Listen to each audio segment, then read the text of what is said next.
요한계시록 13장 3절로 7절 말씀. 그의 머리가 하나가 상하여 죽게 된 것 같더니 그 죽게 되었던 상처가 나음에 온 땅이 놀랍게 여겨 짐승을 따르고 용이 짐승에게 권세를 주므로 용에게 경배하며 짐승에게 경배하여 이르되 누가 이 짐승과 같느냐? 누가 능히 이와 더불어 싸우리요 하더라. 또 짐승이 과장되고 신성 모독을 말하는 입을 받고 또 42달 일할 권세를 받으니라. 짐승이 입을 벌려 하나님을 향하여 비방하되 그의 이름과 그의 장막 곧 하늘에 사는 자들을 비방하더라. 또 권세를 받아 성도들과 싸워 이기게 되고 각 족속과 백성과 방언과 나라를 다스리는 권세를 받으니. 요한계시록 13장 3절로 7절 말씀. 북미 합중국 의 출현. 여기에서 또 다른 상징이 소개되고 있다. 선지자는 내가 보매 또 다른 짐승이 땅에서 올라오니 새끼양같이 두 뿔이 있다고 계시록 13장 11절에 말한다. 그 짐승의 모양과 나타내는 상황을 볼 때 그것이 표상하는 나라는 이미 나타났던 상징들이 대표한 세력들과는 같지 않다. 세계를 지배한 강국들은 하늘의 네 바람이 큰 바다로 몰려 불 때에 올라오는 맹수들로 선지자 다니엘에게 나타났다. 다니엘 7장 2절. 요한계시록 17장에서 한 천사는 물은 백성과 무리와 열국과 방언들이니라. 계시록 17장 15절이라고 설명하였다. 바람은 전쟁을 표상한다. 그리고 내 바람이 바다에서 크게 몰려부는 것은 모든 나라에서 세력을 잡기 위하여 일어나는 정복과 혁명의 무서운 장면을 표상한다. 그러나 새끼양과 같이 두 뿔을 가진 짐승은 땅에서 올라왔다.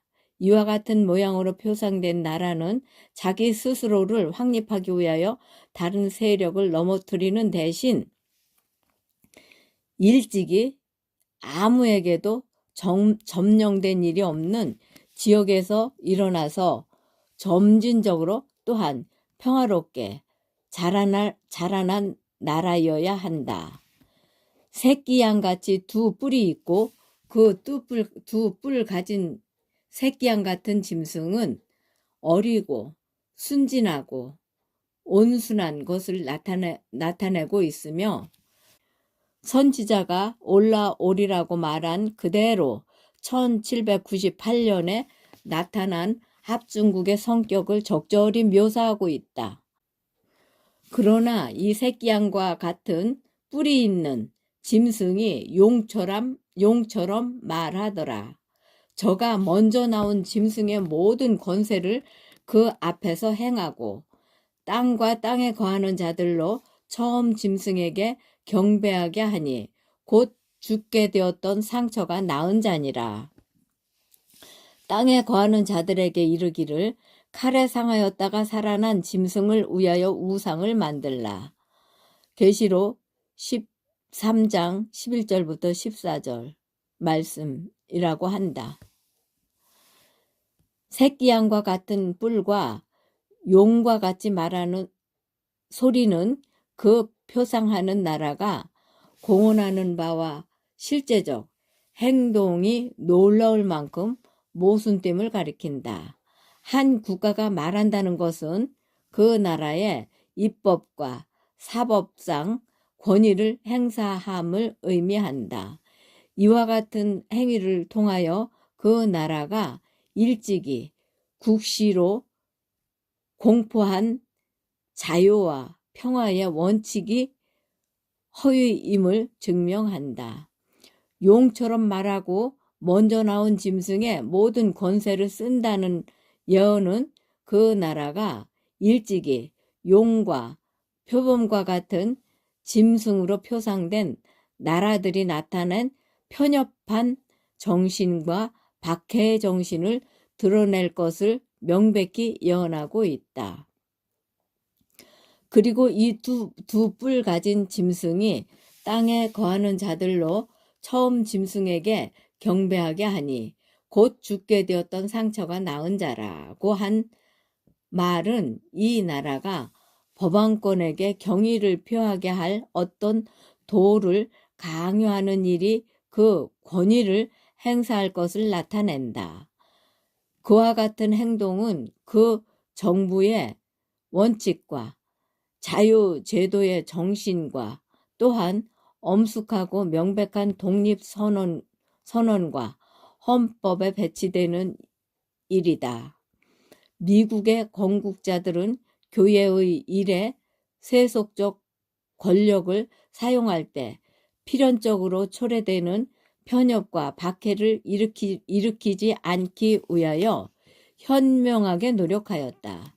그 나라의 헌법에는 국회는 종교의 설립이나 종교의 자유로운 행사를 금지하지 못하며 합중국의 어떤 공직의 관리에 속한 자격으로 종교적 조건을 요구하지 못한다고 규정되어 있다.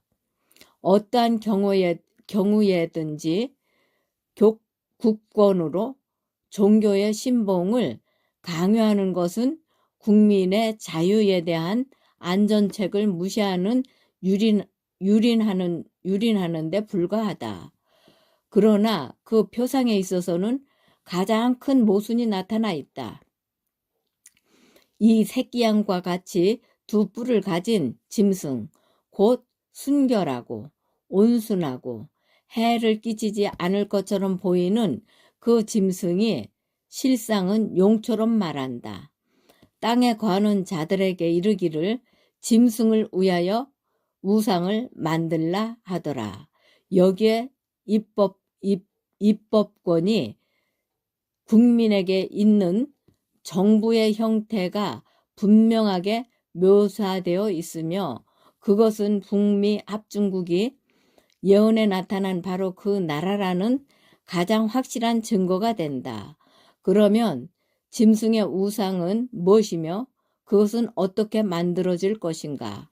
그것은 두 뿔 가진 짐승이 만들게 되며 처음 짐승에 대한 우상이 된다. 그것은 또한 짐승의 우상이라고 불리워진다. 그런데 이 짐승이 무엇이며 그것이 어떻게 만들어지는지 알기 위하여 우리는 먼저 그 짐승 자체, 곧 법왕권의 특징에 대하여 연구하여야 한다. 초대교회가 복음의 단순함에서 떠나 이교의 의식과 풍습을 받아들임으로 부패하여지자 그 교회는 성령과 하나님의 능력을 잃어버렸다. 그렇게 되자 그 교회는 사람의 양심을 지배하기 위하여 세속적 권력의 도움을 구하였다. 그 결과로 국권을 지배함과 동시에 그 권력을 자기의 목적, 곧 이른바 이단 박멸을 위하여 사용한 교회인 법왕권이 설립되었다. 합중국이 짐승을 위하여 우상을 만들려면 반드시 종교적 세력이 정부를 지배하고 교회가 그 자체의 목적을 이루기 위하여 국가의 권력을 또한 사용하게 되어야 한다. 교회가 세속적 권세를 잡을 때에는 언제나 그 권세를 자기 교리를 반대하는 자를 처벌하는 데 사용하였다. 세상의 권력과 야합하여 로마교가 간 길을 따라간 개신교회들은 양심의 자유를 제한하려는 유사한 욕망을 나타내왔다. 영국 국교회가 오랫동안 계속하여 자기 교회를 반대하는 자들을 박해한 것은 그것에 대한 한 신뢰가 된다.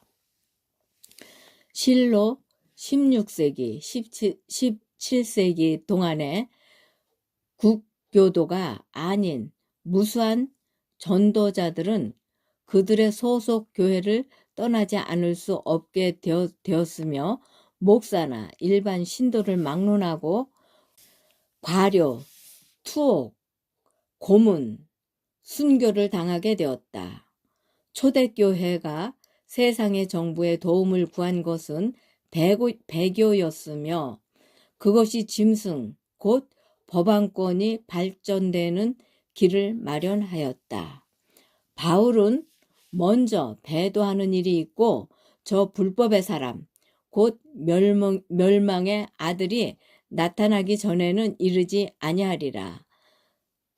데살로니가 후서 2장 3절이라고 말하였다. 각 시대의 대쟁투 438쪽에서 443쪽. 3절에 머리 하나가 상하여 죽게 됨. 이 죽게 된 머리는 7머리 중 어떤 머리인가? 필경 7번째 머리임이 분명하다. 지혜 있는 뜻이 여기 있으니 곧 7머리는 여자가 앉은 7산이요. 10. 또 7왕이라. 5은 망하였고 하나는 있고 다른 하나는 아직 이르지 아니하였으나 이르면 반드시 잠깐 동안 머무르리라. 계시록 17장 9절로 10절. 로마 교회는 1798년 프랑스 나폴레옹의 부하 장군 베르티에가 당시 교황 피우스 6세를 잡아감으로써 일단 역사의 무대에서 그 힘을 잃어버렸다. 대부분의 역사가들은 교황의 시대는 끝났다고 생각했다. 그러나 계시록 13장에서는 그 죽게 되었던 상처가 다시 나을 것이라고 예언해 놓았다. 상처가 나아 살아나는 과정은 다음과 같이 요약할 수 있다. 첫째, 교황 클레멘트 14세가 1773년에 폐지했던 예수회를 피우스 7세가 1814년에 회복시켜 옛 기능을 부활시킴. 두 번째, 나폴레옹이 1815년 유럽에서 몰락함에 따라 교황권이 다시 일어남. 세 번째, 부활된 예수회는 1854년 교황 피우스 9세를 설득하여 교회 회의를 거치지 않고 성모 마리아의 원죄 없는 잉태, 무구회태를 교리로 선포하게 함. 네 번째, 예수회의 영향으로 1870년 7월 18일 바티칸 회의에서 교황 무오설이 교리로 선포됨. 다섯 번째, 1929년 교황 피우스 11세 가스파스 추기경이 조약 대행함. 피우스 11세와 이태리의 무솔리니 사이에 맺어진 라테란 조약으로 108에어커의 법황령 바티칸을 획득하여 현재 약 11억 이상의 신자를 갖고 수많은 나라에 대사를 파견하고 있다. 온 땅이 놀랍게 여겨 짐승을 따름. 1929년 라테란 조약을 통해서 바티칸을 되찾은 로마 교회는 막강한 힘을 얻게 되었고 온 세계 수많은 사람들이 교황을 따르고 있다. 1979년 교황 바오로 2세가 미국을 방문하게 되었을 때에 한 신문에서는 다음과 같은 기사를 실었다. 교황이 미국을 한번 방문한다는 것은 상상만 해도 벼락을 맞을 일이었다. 그러나 이제 역사상 최초의 폴란드인의 교황 바오로 2세가 그 놀라운 선거를 치룬 지 1년 후에 온 세계의 하늘에 빛나는 별로서 만 7일간을 우리와 함께 지내겠다는 약속 아래 우리 미국에 오게 되었다. 정치가들은 다투어 그를 맞을 준비를 하고 있다. 6개의 도시의 시장들은 그들의 도시의 업무를 실제적으로 중단하고 교황을 맞이할 행사를 열렬하게 준비하였다. 1979년 9월 18일 워싱턴 스타. 리더스 다이제스트지의 한 기자는 다음과 같은 글과 함께 교황의 사진을 실었다. 교황을 한 번이라도 본 사람은 결코 그를 잊지 못한다. 사람들은 그의 외모만 보아도 큰 감동을 받는다. 이 세상의 다른 어느 누구도 그와 같은 힘을 지니고 있지 않다. 리더스 다이제스트 1996년 2월. 심지어는 개신교회의 세계적인 부흥목사 빌리 그레햄도 그분은 전 세계 그리스도인의 양심이라고 말했다.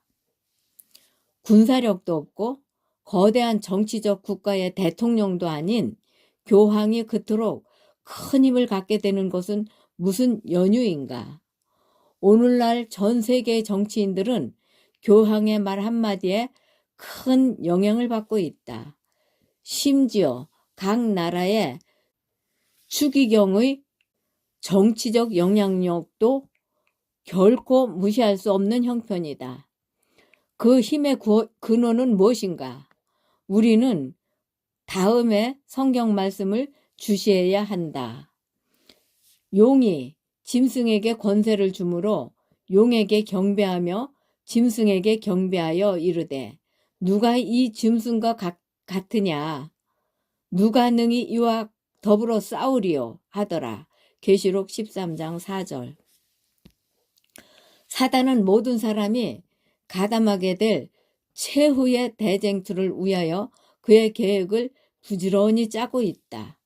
거의 2000년 동안 세상의 복음이 전파된 후에도 사단은 여전히 그가 그리스도께 제시한 동일한 장면을 사람들에게 제시한다. 그는 놀라운 방법으로 영광스러운 세상 사람들이 그들 앞에 지나가게 한다.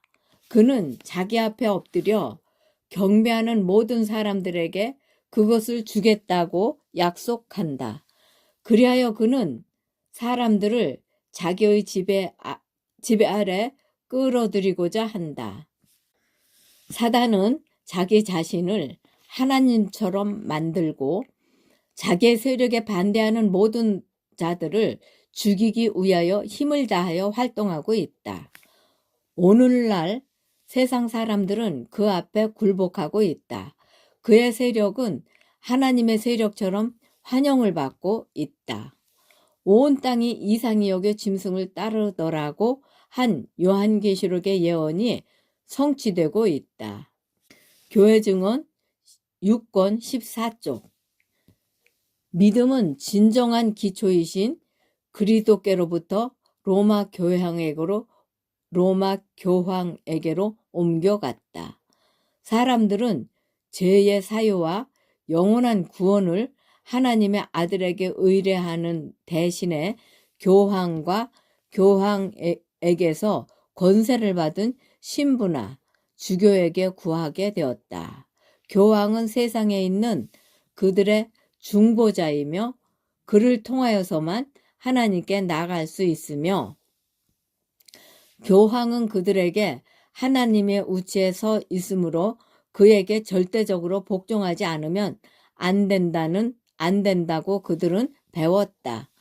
그리하여 그의 요구에 응하지 않으면 심신의 엄한 벌을 받는 것이 당연하다고 하였다. 그리하여 사람들의 마음은 하나님께로부터 떠나서 오류가 많고 잔인한 사람들, 아니 그보다도 그들을 통하여 자기의 권력을 행사하는 암흑의 임금에게로 향하게 되었다. 각 시대의 대쟁투 55조.